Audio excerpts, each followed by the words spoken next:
This is Alan Bush with the Daily Financial Forecast for Tuesday, September 7th.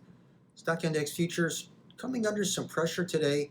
This on worries that growth in the global economy may be slowing. However, we did see some new record highs in the NASDAQ in the overnight trade.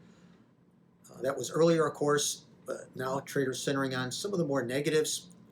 I'm inclined to believe, though, that we will see some recovery later this afternoon, especially with interest rates still as low as they are.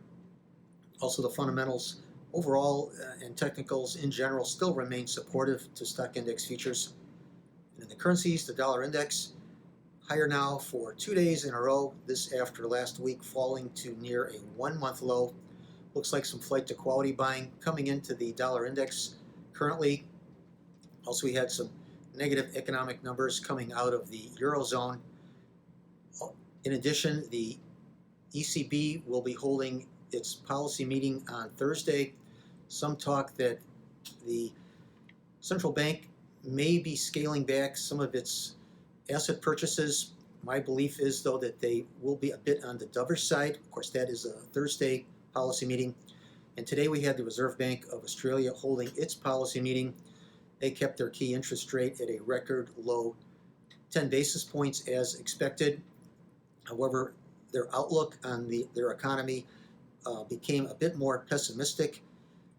Moving over to the interest rate futures markets, some lower prices developing, especially at the long end of the curve, although I'm inclined to think we will see some recovery later today. Longer term, I believe that central banks will be forced to become more accommodative in their rhetoric, which is not quite the case right now, although the Fed was a bit more leaning in that direction as of late. But overall, central banks, with the current state of the economy as it is and the questionable situation, look for more accommodative rhetoric. And I think that that will be the underlying fundamental that takes the 30-year Treasury bond futures higher longer term. And I think this week, today that we're seeing in the bonds is likely to be a buying opportunity. So good trading, everyone. And once again, remember, these are my opinions alone and are not the opinions of ADMIS or ADM.